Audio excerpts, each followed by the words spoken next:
Hello, hello. My name is Adam. This is Archetypal Hour.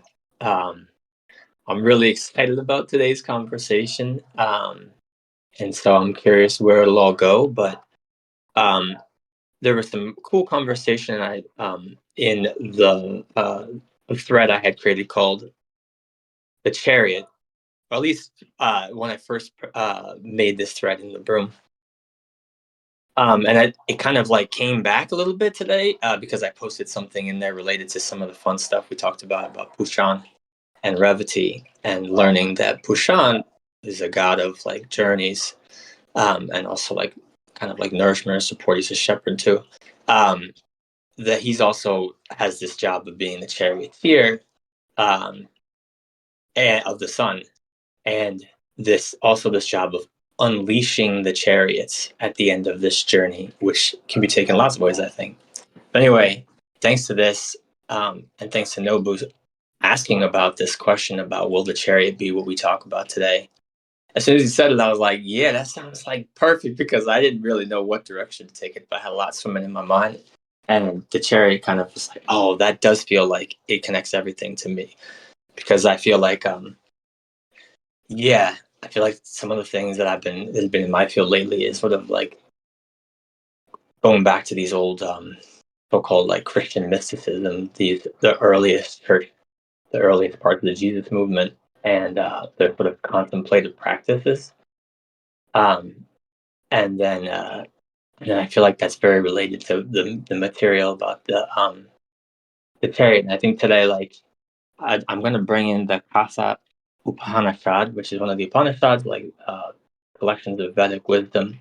And I'm probably going to read the whole thing. It's not terribly long, um, but the chariot analogy that really like woke something up in me is in this. Um, and so I wanted to read it with the context too. I have this like bad habit of like not loving sometimes, like just like contemplating one piece of scripture without like, or one piece of like text without the larger context. Um, and then also bring in, and this I would say I'm really would love to hear lots of perspectives on all of this, but especially this because when I posted the chariot thread, I kind of mentioned like, oh, there's like this analogy in the Upanishads, and also Plato uses it, and then later Gurdjieff also uses it.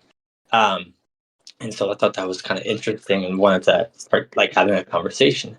And then Nobu put some information about the Merkaba, the chariot, and sort of the heavenly chariot, and related to like early Jewish mysticism and like visions in, especially in like Ezekiel, and uh, and also in other places like Elijah too with the chariot. But really like this direct experience, I'd say maybe, and that's why I want to hear other people's thoughts on like how they think about this later. But like, yeah, um, this journeying.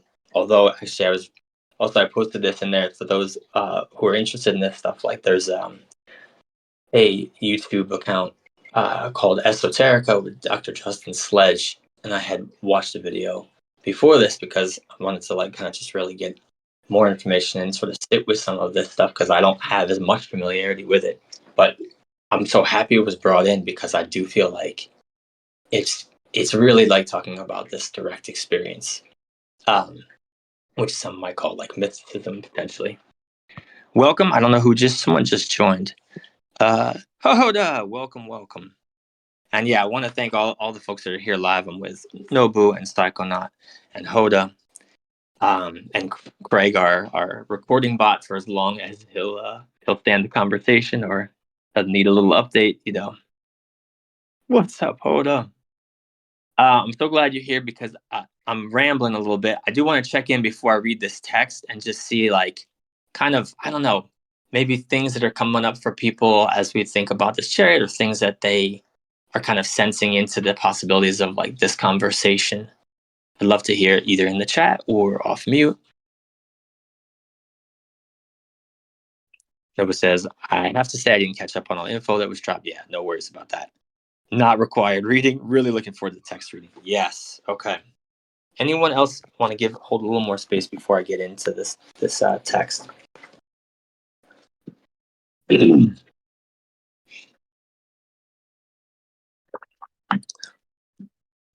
Perfect. Beautiful. So this is the Katha Upanishad. And I probably will mispronounce some words, and sometimes I'm self-conscious about that. And there's a possibility that if I get self-conscious to gas myself back up, I might just do it in the most ridiculous American accent possible to accentuate the failed attempt at speaking the language. Vajasrafasa, desiring rewards, performed the Visvajit sacrifice, in which he gave away all his property. He had a son named Nachiketa. When the gifts were being distributed, faith entered into the heart of Nachiketa, the son, who was still a boy.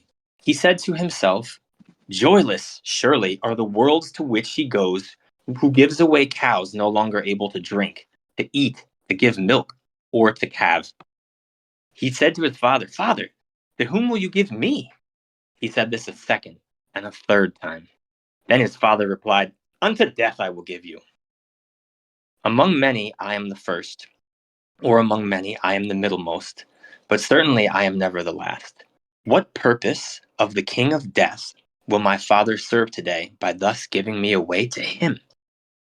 Nachiketa said, "Look back and see how it was with those who came before us, and observe how it is those who are now with us. A mortal ripens like corn, and like corn he springs up again. Verily, like fire, a Brahmin guest enters a house. The householder pacifies him by giving him water and a seat. Bring him water, O king of death. The Brahmin who dwells in a house, fasting, destroys that foolish householder's hopes and expectations. The reward of his intercourse with pious people, the merit of his kindly speech, the good results of his sacrifices and beneficial deeds, and his cattle and children as well." So, like, just to pause for a second, because I'm familiar with this and I think it could be confusing, especially when you're trying to hear someone read it. But basically, the son has, because his father said, "Well, who are you gonna sacrifice me to?" Like, kind of coming pushing back on his dad for making a sacrifice that was sort of like weak sauce a little bit. Like, he didn't really give the best. Like, his heart wasn't really in this sacrifice, and his son called him out on it. And he kept asking, "Well, who are you gonna sacrifice him to death?" So the boy actually travels to the underworld, to death, to go to speak to death, who is Yama, the god of death, but also, like, you could say, like, a personification of death, but, like, it's death playing this functionary role. And so he goes down into death to visit death, and he's there, but when he gets there, death's not there, and no one gives him any hospitality. And so that's kind of the situation where he's there. He hasn't really eaten or drank for several days, waiting for death to show up. And so now there's a dialogue here, and Yama, death, arrives. So here, I'll go back to the text. Yama said, "O Brahmin, salutations to you. You are a venerable guest and have dwelt in my house 3 nights without eating. Therefore, choose now 3 boons, one for each night, O Brahmin. May all be well with me." And if anyone's not familiar with boon, it's like a gift, like a heavenly divine gift. Nachiketa said, "O death, O Yama, may Gatma, my father, be calm, cheerful, and free from anger toward me. May he recognize me and greet me when I shall have sent home by you. This I choose as the first of the 3 boons." So he's like, "Kill my dad out." Yama said, "Through my favor, your father, Alulaki Aruni, will recognize you and be again toward you as he was before. After having seen you freed from the jaws of death, he will sleep peacefully at night and bear no anger against you." Nachiketa said, "In the heavenly world, there is no fear whatsoever. You, O Yama, are not there, and no one is afraid of old age. Leaving behind both hunger and thirst and out of the reach of sorrow, all rejoice in heaven. You know, O death, the fire sacrifice which leads to heaven. Explain it to me, for I am full of faith. The inhabitants of heaven attain immortality. This I ask as my second boon." Yama said, "I know well the fire sacrifice which leads to heaven, and I will explain it to you. Listen to me. Know this fire to be the means of attaining heaven. It is the support of the universe. It is hidden in the hearts of the wise. Yama then told him about the fire, which is the source of the world, and what bricks were to be gathered for the altar, and how many, and how the sacrificial fire was to be lighted. Nachiketa too repeated all this as it had been told him. Then Yama, being pleased with him, spoke again. High-souled death, being well pleased, said to Nachiketa, I will now give you another boon. This fire shall be named after you. Take also from me this many-colored chain. He who has performed 3 times this Nachiketa sacrifice, having been instructed by the 3, and also has performed his 3 duties, overcomes birth and death. Having known the fire born of Brahman, omniscient, luminous, and adorable, and realized it, he attains supreme peace. He who, having known the 3, has performed 3 times the Nachiketa sacrifice, throws off even here the chains of death, overcomes grief, and rejoices in heaven. This, O Nachiketa, is your fire sacrifice, which leads to heaven, and which you have chosen as your second boon. People will call this fire by your name. Now, O Nachiketa, choose your third boon. Nachiketa said, There is this doubt about a man when he is dead. Some say that he exists, others that he does not. This I should like to know, taught by you. This is my third of the boons. Yama said, On this subject, even the gods formerly had their doubts. It is not easy to understand. The nature of Atman is subtle. Choose another boon, O Nachiketa. Do not press me. Release me from this boon. Nachiketa said, O death, even the gods have their doubts about this subject, and you have declared it to be not easy to understand. But another teacher like you cannot be found, and surely no other boon is comparable to this. Yama said, Choose sons and grandsons who shall live 100 years. Choose elephants, horses, herds of cattle, and gold. Choose a vast domain on earth. Live here as many years as you desire. If you deem any other boon equal to that, choose it. Choose wealth and a long life. Be the king, O Nachiketa, of the wide earth. I will make you the enjoyer of all desires. Whatever desires are difficult to satisfy in this world of mortals, choose them as you wish. These fair maidens with their chariots and musical instruments, men cannot obtain them. I give them to you, and they shall wait upon you. But do not ask me about death. Nachiketa said, But O death, these endure only till tomorrow. Furthermore, they exhaust the vigor of all the sense organs. Even the longest life is short indeed. Keep your horses, dances, and songs for yourself. I want to say that one more time. So that's a pretty big deal too. This is really interesting. Like all of what Yama is like, please, anything but this. Nachiketa said, But O deaths, these endure only till tomorrow. Furthermore, they exhaust the vigor of all the sense organs. Even the longest life is short indeed. Keep your horses, dances, and songs for yourself. Wealth can never make a man happy. Moreover, since I have beheld you, I shall certainly obtain wealth. I shall also live as long as you rule. Therefore, no boon will be accepted by me but the one that I have asked. Who among decaying mortals here below, having approached the undecaying immortals, and coming to know that his higher needs may be fulfilled by them, would exult in a life overlong, after he had pondered on the pleasures arising from beauty and song? Tell me, O death, of that great hereafter, about which a man has his doubts. Yama said, The good is one thing, the pleasant another, both of these serving different needs. Bind a man. It goes well with him who of the two takes the good, but he who chooses the pleasant misses the end.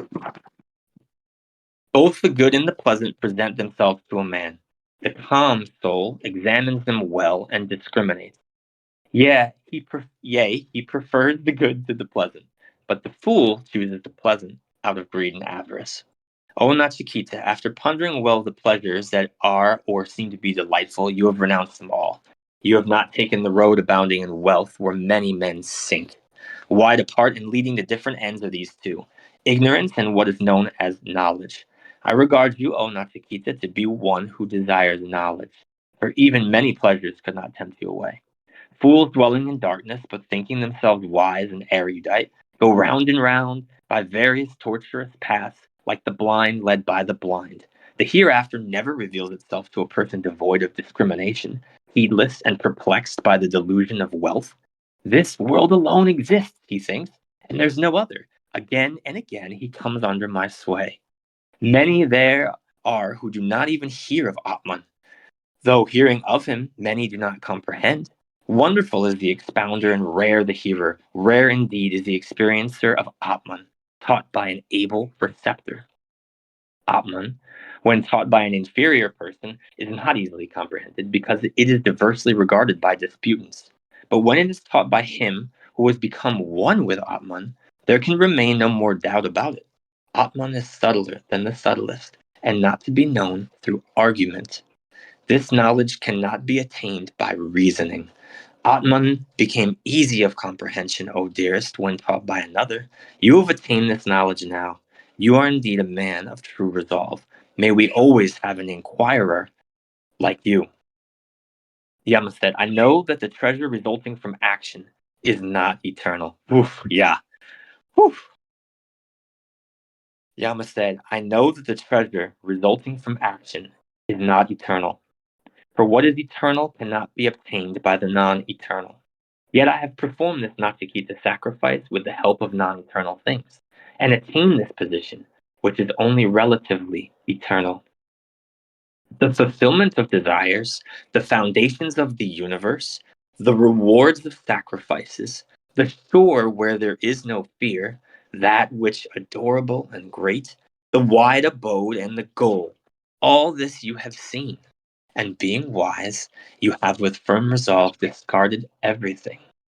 The wise man who, by means of concentration on the self, realizes that ancient, effulgent one, who is hard to be seen, unmanifest, hidden, and who dwells in the buddhi, the intellect, and rests in the body, he indeed leaves joy and sorrow far behind. The mortal who has heard this and comprehended it well, who has separated that Atman, the very soul of Dharma, from all physical objects and has realized the subtle essence, rejoices because he has obtained that which is the cause of rejoicing. The abode of Brahman, I believe, is open for Nachiketa.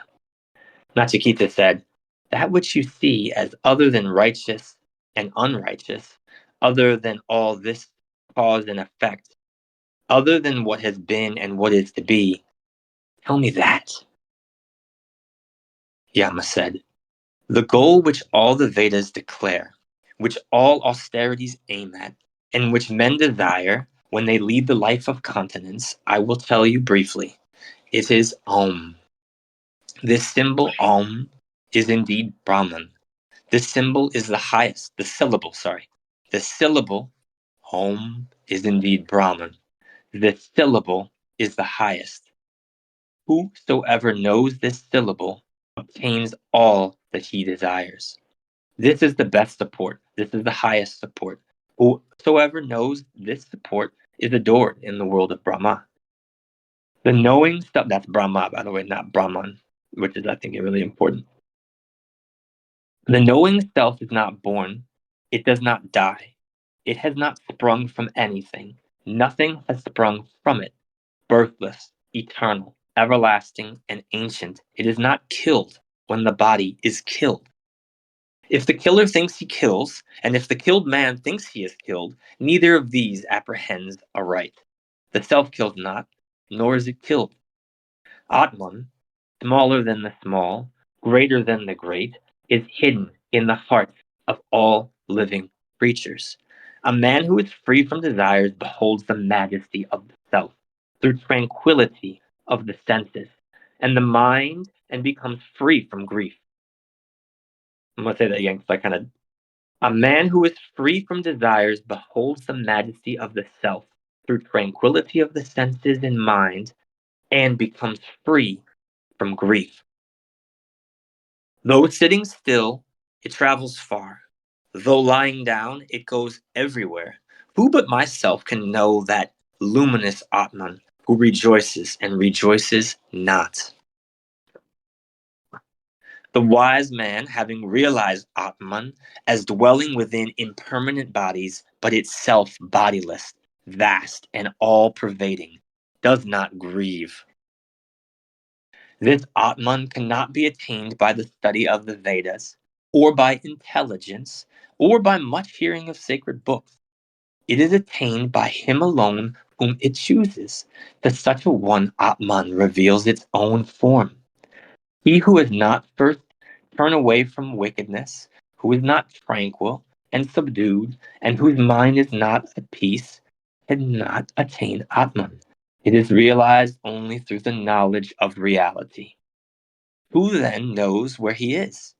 He to whom Brahmins and Kshatriyas, I think, he to whom Brahmins and Kshatriyas are mere food and death itself a condiment. Two there are who dwell within the body. And I'm hearing some people in the chat talk about some sensations in the heart. And I too felt, I don't know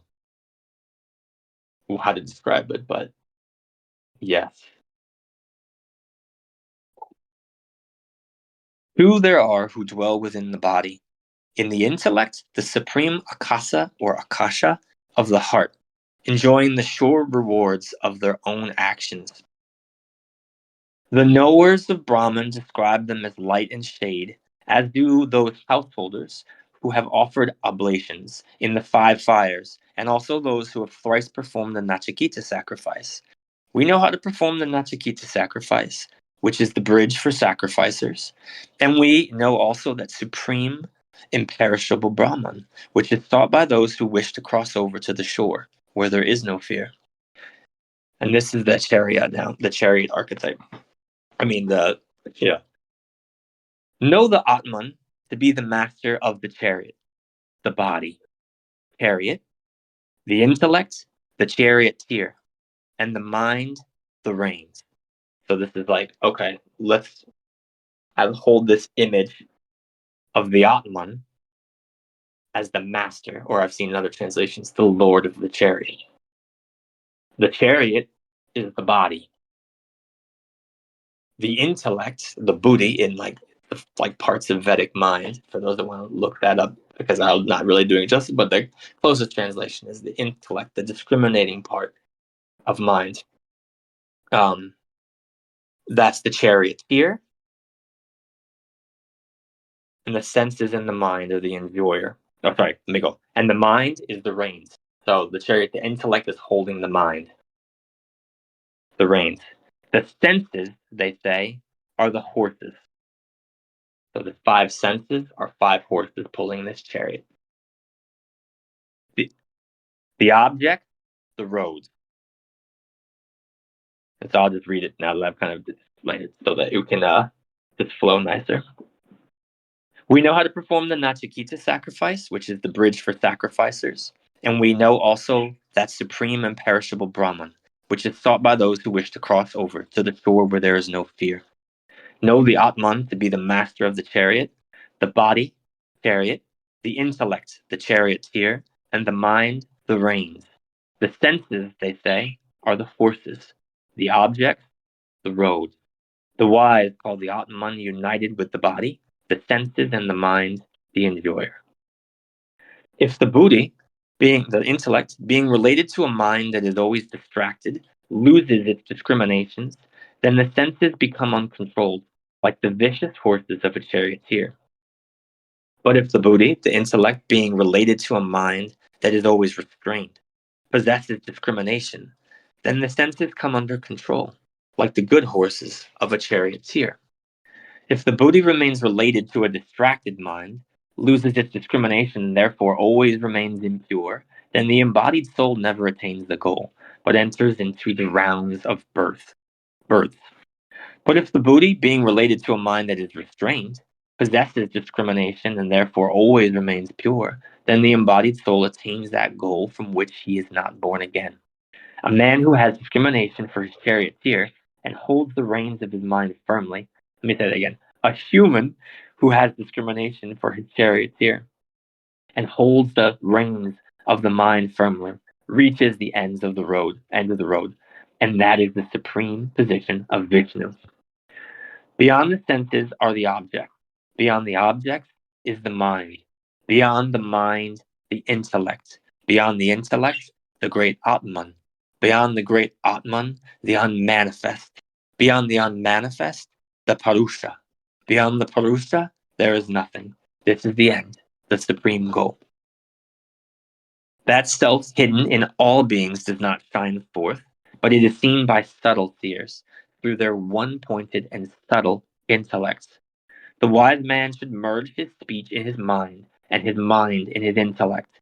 He should merge his intellect in the cosmic mind, and the cosmic mind in the tranquil self. And these are capitalized, so these are probably interesting Sanskrit words that I don't know if I have the translation in front of me, but it could be really interesting to follow up on. The wise man should merge his speech in his mind, and his mind is an intellect, and his intellect in his intellect.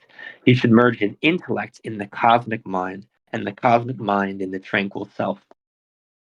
Arise, awake, approach the great, and learn. Like the sharp edge of a razor is that path, so the wise say, hard to tread and difficult to cross.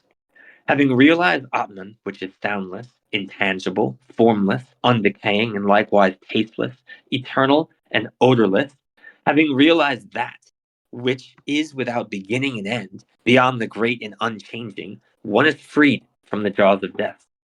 The wise man who has heard and related the eternal story of Nachiketa, told by death, is adored in the world of Brahman. And he who, practicing self-control, recites the supreme secret in an assembly of Brahmins or at after-death ceremony obtains thereby infinite rewards. Yes, he obtains infinite rewards. And actually, there is more here, but I think this is a good spot to just like take a break and kind of open up some conversation.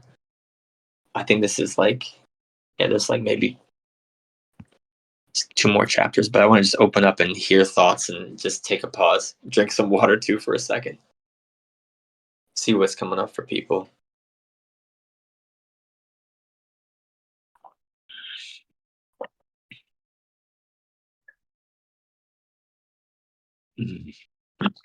Oh, my pleasure. I think you're doing. I think you're doing much better with a lot of these words and their pronunciation than I would.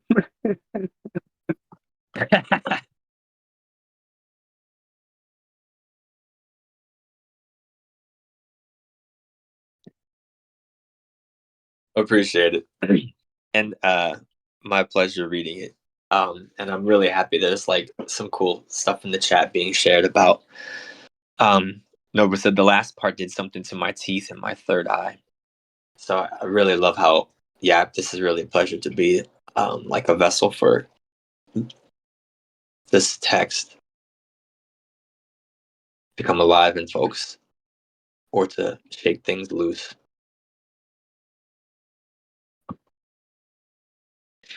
Oh, Nachiketa.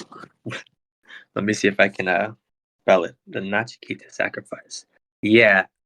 And like the fire sacrifices are really important in like the priesthood. Like my understanding of the Vedic text is that like in the Rig Veda, like the priests, I mean, they so much of what they contain is how to do these fire rituals properly. And there's a lot of like mythology and stories and of like the importance of these fire rituals and like all the drama at Shiva at his wedding, you know, and everything that went down with his first wife is because he wasn't invited to a fire ritual by Sita's father. So it's like but yeah, they're a big deal in this culture. Yeah, interesting. Nobu says it's striking to me how similar this is to the descent of Inanna. Yeah, and I was thinking about her today too, again, as always. Yes. Whew. Yeah, going into the underworld and learning the ways of the underworld. Mm. Whew. Okay. Yama said, The self-existent Supreme Lord inflicted an injury upon the sense organs, in creating them with outgoing tendencies. Therefore, a man perceives only outer objects with them, and not the inner self. But a calm person, wishing for immortality, beholds the inner self with his eyes closed. Children pursue outer pleasures and fall into the net of widespread death. But calm souls, having known what is unshakable immortality, do not covet any uncertain thing in this world. It is through Atman that one knows form, taste, smell, sound, touches, and carnal pleasures. Is there anything that remains unknown to Atman? This, verily, is that. It is through Atman that one perceives all objects in sleep or in the waking state. Having realized the vast, all-pervading Atman, the calm soul does not grieve. He who knows the individual soul, the experiencer of the fruits of actions, as Atman, always near and the Lord of the past and future, will not conceal himself from others. This, verily, is that. He verily knows Brahman, who knows the firstborn, the offspring of austerity, created prior to the waters and dwelling with the elements in the cave of the heart. This, verily, is that.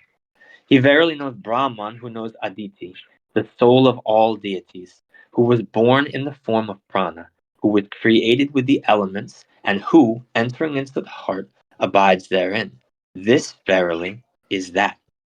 Agni, hidden in the two fire sticks and well guarded like a child in the womb by its mother, is worshipped day after day by men who are awake and by those who offer oblations in the sacrifices, and specifically fire sacrifices here, I think. This verily is that. Whence the sun rises and whither it goes to set, in whom all the devas, the gods, are contained, and whom none can ever pass beyond, this, verily, is that. What is here the same as there, and what is there the same as here. He goes from death to death, who sees any difference here.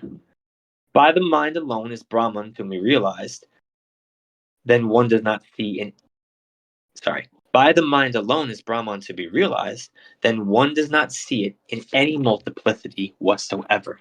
He goes from death to death, who sees multiplicity in it. This, verily, is that. The Purusha, of the size of a thumb, dwells in the body. He is the Lord of the past and the future. After knowing him, one does not conceal oneself anymore. This, verily, is that.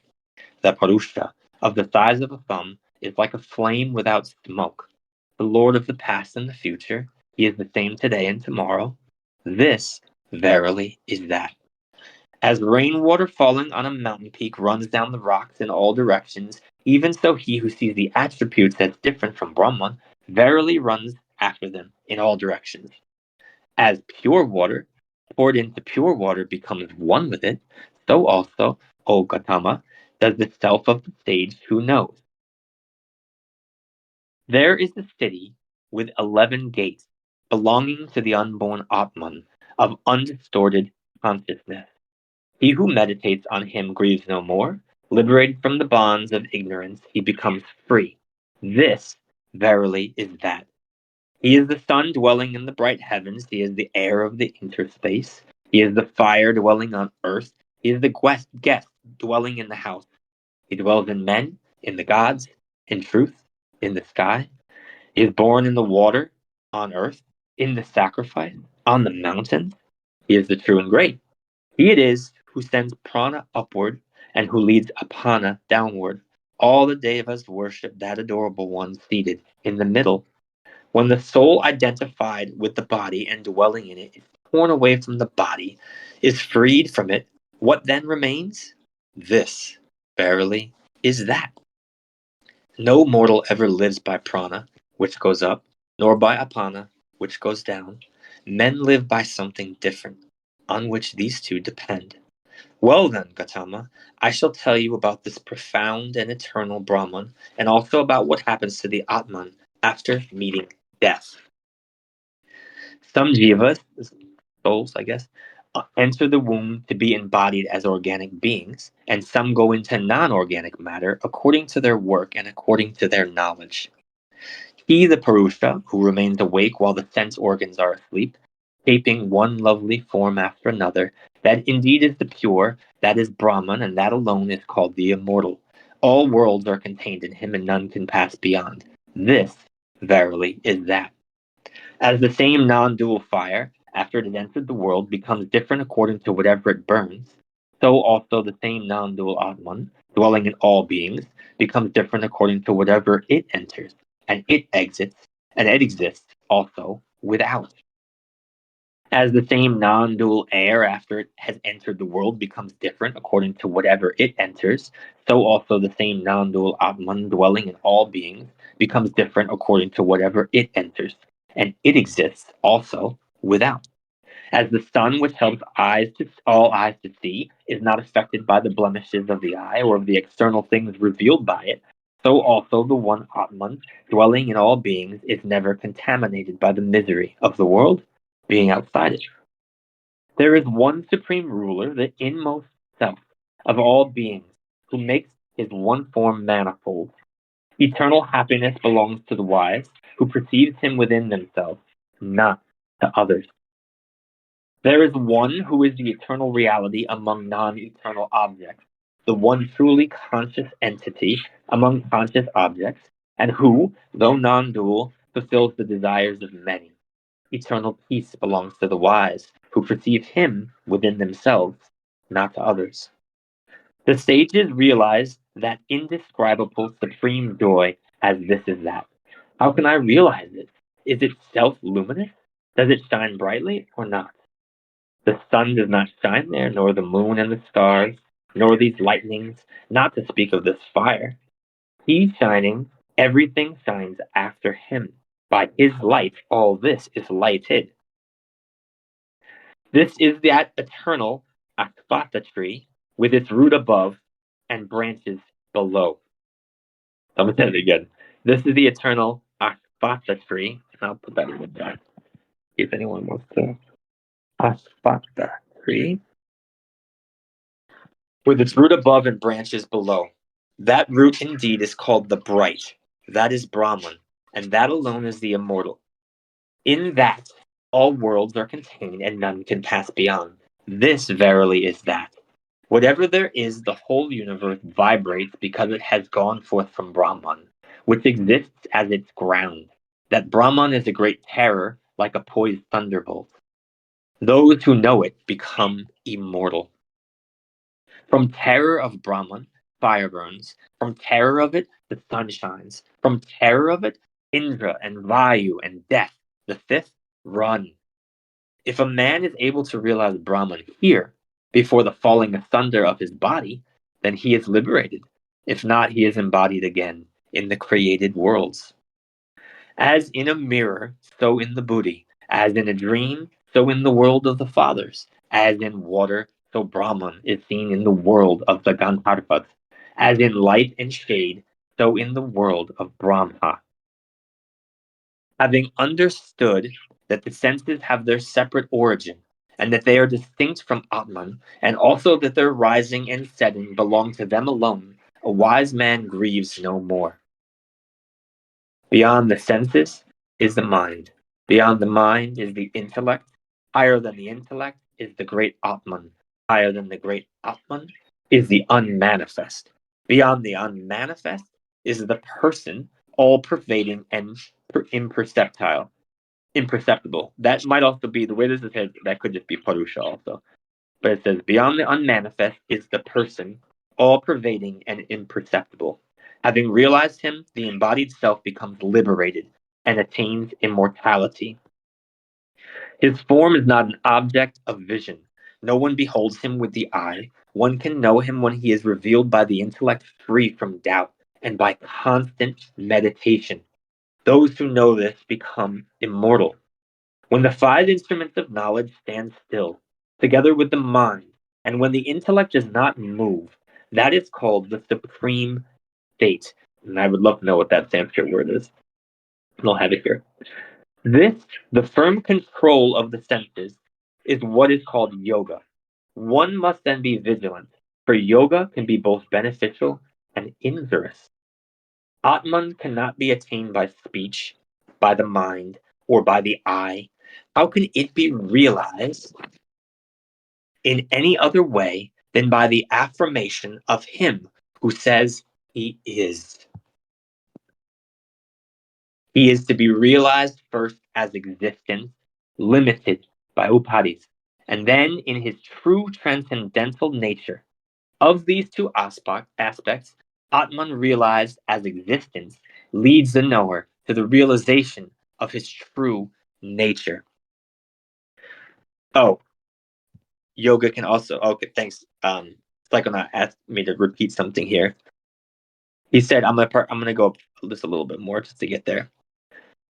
When the five instruments of knowledge stand still, together with the mind, and when the intellect does not move, that is called the supreme state. This, the firm control of the senses, is what is called yoga. One must then be vigilant, for yoga can be both beneficial and injurious, like it can provoke injury. Atman cannot be attained by speech, by the mind, or by the eye. How can it be realized in any other way than by the affirmation of he who says he is? He is to be realized first as existence, limited by upadhis, and then in his true transcendental nature. Of these two aspects, Atman realized as existence leads the knower to the realization of his true nature. When all the desires that dwell in the heart fall away, then the mortal becomes immortal, and here attains Brahman. When all the ties of the heart are severed here on earth, then the mortal becomes immortal. This much alone is the teaching. There are 101 arteries of the heart, one of which pierces the crown of the head. Going upward by it, a man at death attains immortality. And I feel like what Nobu was saying actually mentioned crown. If I'm hearing correctly, this connects to what I've shared in the February 16th, Why Am I Like This, about tuning into earth consciousness via the earth star versus tuning into the astral via the crown. When all the ties of the earth are now that's interesting that they use this language too, based on what you just said. But I feel like they are very related.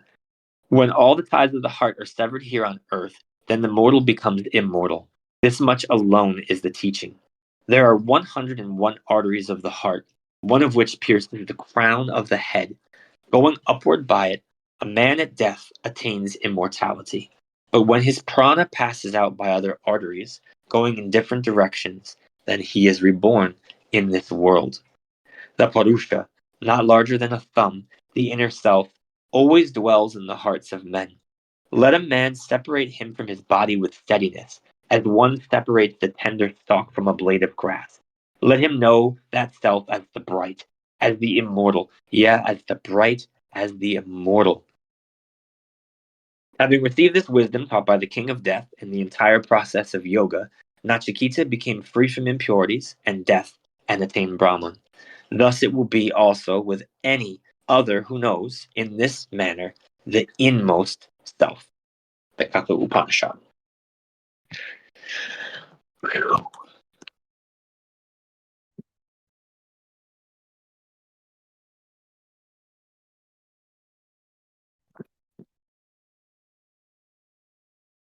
Ooh, that is a lot.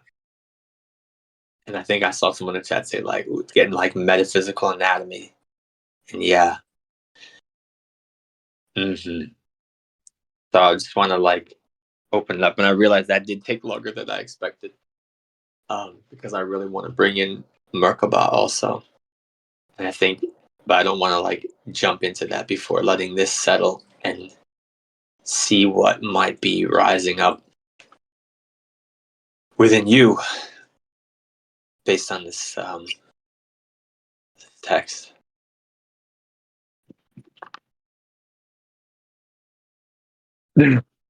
Nobu said is the whole manual, I feel.